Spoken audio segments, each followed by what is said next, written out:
Hi Anthony and David. I wanted to make a quick video just talking about food, get you guys pointed in the right direction and kind of give you some guidelines to think about when you're planning for what we're going to eat while we're on the hunting trip. So first thing is how much. You don't want to carry in a ton of weight, so a lot of the stuff that I'm going to talk about today is going to be pretty lightweight in terms of how much it actually weighs. So there's not going to be any prime rib packed in ice. If we want to eat like meat, we're going to have to kill it. Now you want to shoot for between about 2,100 and 2,400 calories per day, and you want to give yourself a little bit of play. So we're probably going to pack in a couple of extra little items just to make sure that you don't end up starving to death. Now, first of all, let's talk about how we cook it. I've got a couple of cook sets myself. I think Anthony has one, so there's no need to run out and buy a cook set.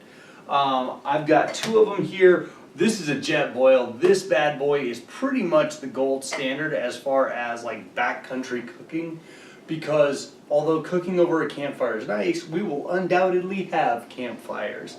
It's not an effective way to really cook your food when you have to carry your food in, because I can't speak for you, but I don't really want to have a 6-pound cast iron skillet in my backpack. But this Jetboil, it's about 50 bucks, boils this full container of water in like 90 seconds.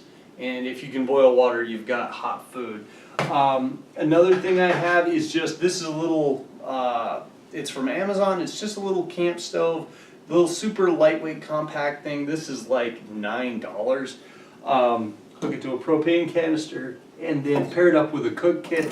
This is an old one I've had for a while from Walmart for like 10 bucks. And again, you got boiled water, and if you can boil water, you can cook food and you can make coffee.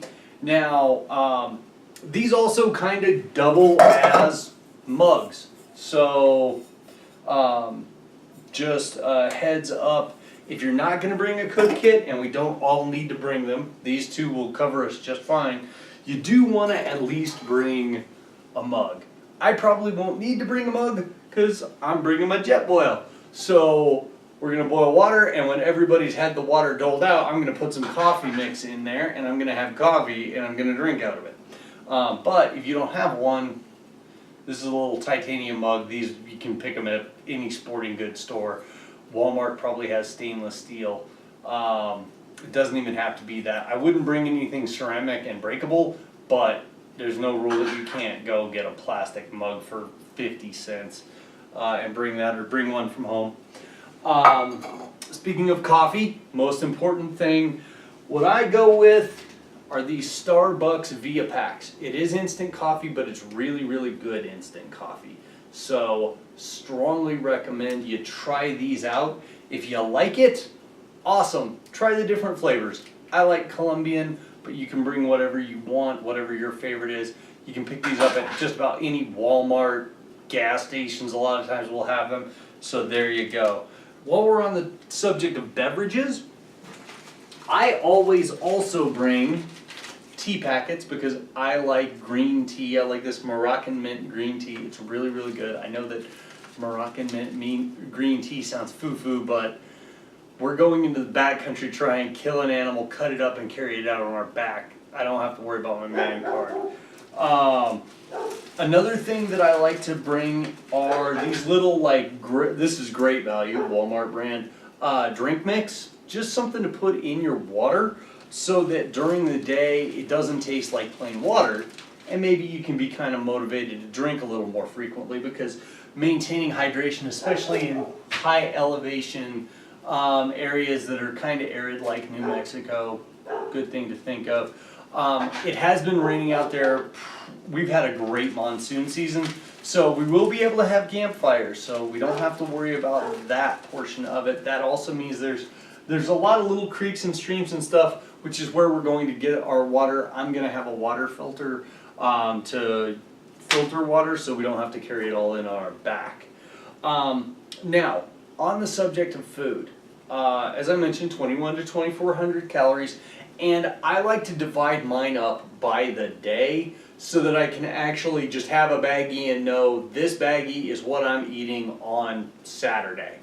That way I don't accidentally eat myself, eat a week's worth of calories in 2 days. For breakfast, I will probably be just bringing 1 or 2 of the little Quaker instant oatmeal type things. I don't normally eat breakfast. Breakfast is, I skip breakfast most of the time. If you're a hearty breakfast person, Mountain House makes great breakfast packets. This is 350 calories. It's the breakfast skillet, and it's really good. I mean, it's dehydrated eggs. You're adding hot water in there to cook it. But with that said, this stuff is not bad at all. And if you're a hearty breakfast person, good way to start. As far as for lunch, what I like to do is I will be taking the summer sausages that are about this big, and I'll take half of one of those with me, along with a couple of individually packaged Land O'Lakes cheddar cheese packs, so that I can have sausage and cheese for lunch. I like to have really salty, savory lunches because a lot of the stuff when you're dealing with backcountry food is really, really sweet, and that can lead to palate fatigue. As a result, I like a really salty, savory lunch. Other options though, good old-fashioned peanut butter and jelly sandwiches in a Ziploc bag. Those will last for 2 or 3 days, no problem. And a very popular backcountry meal is to take a bagel, slice that bagel in half, throw some ham and cheese in there, put it on there, get the individually packaged like mayonnaises or condiments of your choosing, throw them in there. You can have that for lunch. Additionally, because we are going to be fairly active, you want to have some calories throughout the day. So a few other sources of calories during the day that I like. I always have a bag. This is a half cup of walnuts. I like walnuts. 327 calories for this half cup. They don't weigh anything. Great calories per ounce. They're very healthy. So yay. Also granola bars. This is a Pro Bar meal bar. These are really, really good. They're also very high in calories. This one bar is 370 calories, which is no joke. They are on the expensive side, but bringing granola bars is a great way to do it in terms of getting some calories in. This is really where the sweet stuff comes in. Instead of nuts, if that's boring for you, just having walnuts, trail mix is another great option.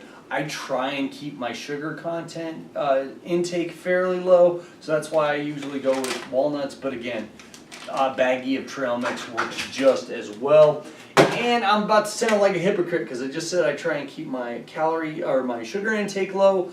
I'm going to bring myself a Snicker bar for every single day of the hunt because this is something I've been dieting and working hard towards.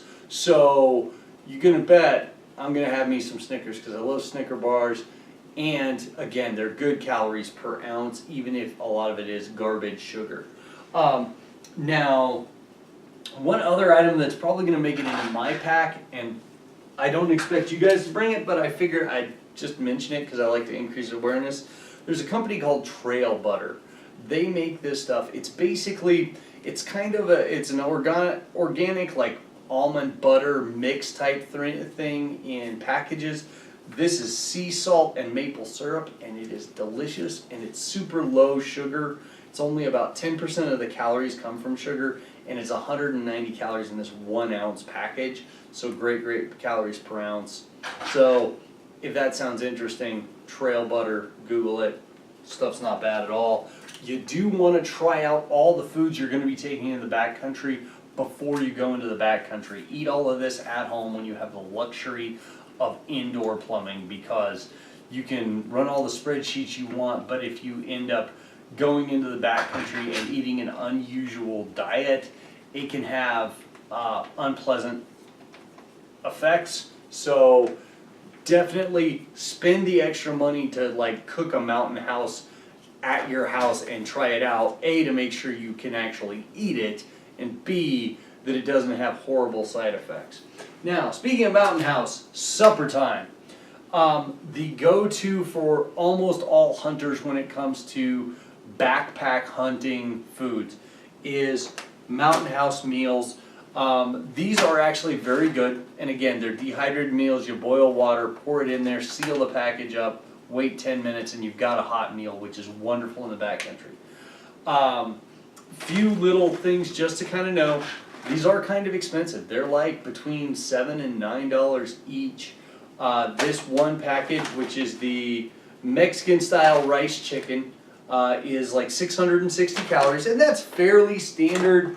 The pasta primavera is a little over 500. So, there you go. But again, between $7 and $9. And also they're kind of bulky, which is not something I'm a huge fan of in terms of the size it takes up in your pack. I will say another alternative, both in terms of cost and flavor and volume, because you can see this is a lot smaller than this. These Knorr rice sides, you can get them anywhere. Walmart, any grocery store will have them. They're somewhere between like 99 cents and $1.50, so they are super, super cheap.